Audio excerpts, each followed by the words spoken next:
के अंदर ट्रैक्टर भी होगा जो किराए से किसान का खेत जोत देगा, ड्रोन भी होगा जो किराए से किसान के खेत में दवाई का छिड़काव कर देगा, फर्टिलाइजर, लिक्विड फर्टिलाइजर का छिड़काव कर देगा। ढेर सारी चीजों को पैक्स के साथ जोड़ने का काम किया है। और मैं आज आपको बताने जा रहा हूं, विश्व की सबसे बड़ी भंडारण क्षमता अगर 3 साल के बाद किसी के पास होने वाली है तो मेरे पैक्स के छोटे छोटे मालिकों के साथ आप लोगों के पास है।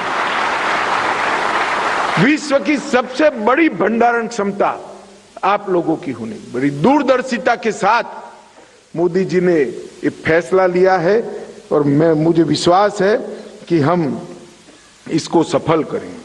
मैं मनसुख भाई यहां बैठे हैं, मनसुख भाई को, वो भी किसान के ही बेटे हैं, वो भी सहकारिता से जुड़े हैं, उनको हृदय से साधुवाद देना चाहता हूं क्योंकि इस कार्यक्रम की तैयारी में 7 जनवरी को ही एक विशेष कैंप लगाकर 100 पैक्स को फाइनल औषधि केंद्र का सर्टिफिकेट देने का काम उन्होंने किया है। उर्वरक मंत्रालय भी उनके पास है। मैंने उनको कहा कि भाई हमारे किसान समृद्धि केंद्र को पैक्स के साथ जोड़िए। मुझसे ज्यादा उत्साह के साथ इन्होंने इनिशिएटिव लिया और आज ये दोनों काम हमारे पैक्स कर रहे हैं। मैं चाहता हूं कि सभी पैक्स वाले मनसुख भाई के लिए बड़ी जोर से ताली बजाकर उनका स्वागत करें। भाइयों और बहनों, 6 महीनों के अंतराल में 34 राज्य और यूटी से 4470 पैक्स का एप्लीकेशन मिला है। 2373 को पूरी मान्यता मिल गई है। उसमें से 241 पैक्स ने अपना काम चालू कर दिया है। ढेर सारी चुनौतियां थी। कई लोग सवाल उठाते थे कि भाई आप सस्ती दवाई की दुकान कैसे चलाओगे, फार्मासिस्ट की व्यवस्था कैसे करोगे, कोई कमी तो नहीं रह जाएगी। आज पैक्स वालों ने सिद्ध कर दिया है कि हम भी व्यापारी है, भले सहकारिता के माध्यम से करते हैं मगर अच्छा व्यापार पैक्स कर सकती है। ये जो हौसला पैक्स का बड़ा है वही हौसला भंडारण के भी काम में आने वाला है, एलपीजी की डिस्ट्रीब्यूटरशिप के भी काम में आने वाला है और पेट्रोल पंप का भी काम में। ये कई राउंड की meeting pharmacy council of India, सभी राज्यों की फार्मेसी काउंसिल, सभी राज्य सरकारें और गृह मंत्रालय के सचिव के नेतृत्व में, सहकारिता मंत्रालय के सचिव के नेतृत्व में सहकारिता मंत्रालय ने भी इसके लिए ढेर सारा परिश्रम किया है। अब 40 फील्ड ऑफिसर भी नामित कर चुके हैं जो इसको सुचारू रूप से करने में आपकी सहायता करेंगे। मित्रों, पैक्स के लिए ढेर सारे रिफॉर्म्स हमने करे हैं। सबसे पहले 84,000 पैक्स मॉडल बायलॉज अपनाए गए। 2516 करोड़ रुपया मोदी जी ने पैक्स के कंप्यूटराइजेशन के लिए दिया है, जिसके माध्यम से आप ये सारा 20 नए प्रकार के काम करोगे। 62,000 पैक्स को कंप्यूटराइज करने का काम शुरू हो चुका है। 10,080 में ट्रायल चल रहा है और 1800 पैक्स पूर्णतः कंप्यूटराइज हो चुके हैं। और पैक्स के लिए ढेर सारे रिफॉर्म्स हमने करे हैं। सबसे पहले 84,000 पैक्स मॉडल बायलॉज अपनाए गए। 2516 करोड़ रुपया मोदी जी ने पैक्स के कंप्यूटराइजेशन के लिए दिया है, जिसके माध्यम से आप ये सारा 20 नए प्रकार के काम करोगे। 62,000 पैक्स को कंप्यूटराइज करने का काम शुरू हो चुका है। 10,080 में ट्रायल चल रहा है और 1800 पैक्स पूर्णतः कंप्यूटराइज हो चुके हैं। और 28,000 पैक्स, अब मेरी बात पर जोर से ताली बजाना, 28,000 पैक्स सीएससी बन चुके हैं। भारत सरकार और राज्य सरकार की लगभग 300 सेवाएं ये 28,000 गांवों में पैक्स के माध्यम से लगभग बहुत कम सर्विस चार्ज में पहुंच रही है। सर्विस चार्ज तो कम है, मगर इसका योग बनाते हैं तो 28,000 पैक्स ने अब तक 10 करोड़ रुपया सर्विस चार्ज प्राप्त किया है। 10 करोड़ रुपया। मैं आज आह्वान करना चाहता हूं सभी पैक्स का कि आप सभी लोग ये जो 22 नए नए काम हमने सोचे हैं, इसके लिए आगे आइए, इसको अपनाइए और कम से कम सीएससी तो बन ही जाइए। अभी थोड़ा बाकी है, मगर आपके गांव से रेलवे की टिकट अगर आपके पैक्स पर मिलती है तो सभी को पैक्स में डिपॉजिट करने का भी मन होगा। एटीएम होगा तो आपका ही एटीएम यूज होगा। बैंक मित्र बनोगे तो आपके यहां से ही वो अपने अकाउंट को ऑपरेट करेगा। लोगों को पैक्स पर आने की आदत डालनी चाहिए। आने वाले दिनों में विमान का बुकिंग भी पैक्स के माध्यम से हो, गांव से ही हो, इस प्रकार की व्यवस्था हम करने जा रहे हैं। मित्रों, 350 नए पेट्रोल पंप भी चालू हुए हैं और किसान समृद्धि केंद्र में जैसे मनसुख भाई ने बताया 35,293 पैक्स आज फर्टिलाइजर की एजेंसी लेकर अपनी कमाई को बढ़ा रहे हैं। मैं इसलिए इस संगोष्ठी में सभी पैक्स के आए हुए मित्रों को कहना चाहता हूं कि बायलॉज का बारीक अभ्यास करिए। भारत सरकार की सहकारिता मंत्रालय की हर योजना को साइट पर जाकर हर भाषा में उपलब्ध है, आप डाउनलोड करिए। आपके गांव में ऊर्जा का केंद्र, विकास का केंद्र, अर्थ का केंद्र हमारे पैक्स बन जाए, इस प्रकार से हमने आगे बढ़ना चाहिए। मित्रों, मोदी जी ने देश के लोगों के स्वास्थ्य के लिए ढेर सारे कार्यक्रम करे। मैं दुनिया भर के डेवलपमेंट के प्रोग्राम का स्टडी करता रहता हूं। आयुष्मान भारत योजना जैसी योजना दुनिया में कहीं उपलब्ध नहीं है, जिसके तहत 60 करोड़ लोग 5 लाख तक का पूरा स्वास्थ्य का खर्चा आज भारत सरकार उठा रही है। इसके साथ साथ मिशन इंद्रधनुष 130 करोड़ की आबादी के हर बच्चे को सभी प्रकार का टीका लग जाए और उसका आगे का जीवन स्वास्थ्यपूर्ण हो, कोई बड़ी गंभीर बीमारी उसे न हो जाए, इस प्रकार के उसके अधिकार का पहली बार आजादी के बाद मोदी जी प्रधानमंत्री बनने के बाद भारत सरकार निर्वहन कर रही है। जल जीवन मिशन के माध्यम से हर घर में फ्लोराइड बगैर का शुद्ध पीने का पानी नल से पहुंचाने का कार्यक्रम हुआ। हम सब जानते हैं हमारे स्वास्थ्य में पानी का कितना महत्व है।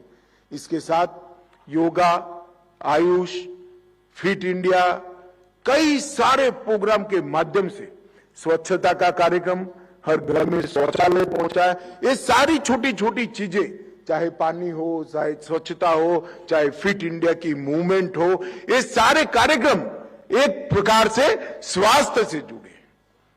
और इसके साथ साथ मोदी जी ने 5 लाख तक का सबको खर्चे की चिंता से मुक्त कर दिया। और 5 लाख तो वो करते ही करते हैं, मगर बहुत थोड़ा बहुत जो दवाइयों का भी खर्चा होगा वो भी 30% से कम दामों में देने की व्यवस्था मोदी जी ने करी है। मॉडर्न साइंस नीचे गांव तक पहुंचे, इसके लिए इंफ्रास्ट्रक्चर और ह्यूमन रिसोर्स, ये दोनों क्षेत्रों में बहुत बड़ा काम हुआ है। मेडिकल की सीटों में लगभग 2 गुना यूजी और पीजी बढ़ोतरी हुई है और हर पीएससी सीएससी 5 साल के अंदर मजबूत हो जाए, एक अच्छा स्वास्थ्य केंद्र बने, इस प्रकार की हमने व्यवस्था करी है। आयुष जैसी पारंपरिक भारतीय चिकित्सा पद्धति को भी जमीन पर उतारने का काम, इसको पॉपुलर करने का काम और उसके माध्यम से दवाई बगैर का जीवन, आयुष, प्राकृतिक खेती और ऑर्गेनिक प्रोडक्ट, ये तीनों को इकट्ठा करो तो दवाई वगैरह का जीवन कैसे जिया सकता है, एक नया भारतीय मॉडल मोदी जी ने पूरी दुनिया के सामने रखने का काम किया है। मित्रों, सिर्फ योजनाओं से कुछ नहीं होता। श्रीमान मनसुख भाई बैठे हैं, मैं उनको तो बधाई देता हूं, मगर मोदी जी को भी बहुत बड़ा साधुवाद देना चाहता हूं। इतने बड़े देश में स्वास्थ्य सुविधाओं के लिए कुल मिलाकर ओवरऑल स्वास्थ्य का बजट सिर्फ 2014 में 33,000 करोड़ था, 33,000 करोड़। इतने बड़े देश में 33,000 करोड़ रुपया, मोदी जी ने इसको बढ़ाकर 90,000 करोड़ रुपया करने का काम किया। इसके साथ साथ प्रति व्यक्ति स्वास्थ्य पर जो खर्च होता था वो 1,000 की जगह 2,000 रुपया हो गया। ये भी बहुत बड़ा काम मोदी जी ने किया है। रिसर्च का बजट जो आने वाली पीढ़ियां आत्मनिर्भर बनाने के लिए रिसर्च कर रही हैं, उनके लिए पहले 900 करोड़ रुपया खर्च किया जाता था, अब सिर्फ रिसर्च के लिए 3,000 करोड़ रुपया खर्च किया जाता है। 3 गुना बजट बनाने का काम किया है। और डिजिटल हेल्थ इंफ्रास्ट्रक्चर पर 200 करोड़ रुपया, पहले ऐसा कोई हेड ही नहीं था। अब डिजिटल इंफ्रास्ट्रक्चर इन हेल्थ के लिए 200 करोड़ रुपया सालाना खर्च करने का काम प्रधानमंत्री जी की सरकार कर रही है।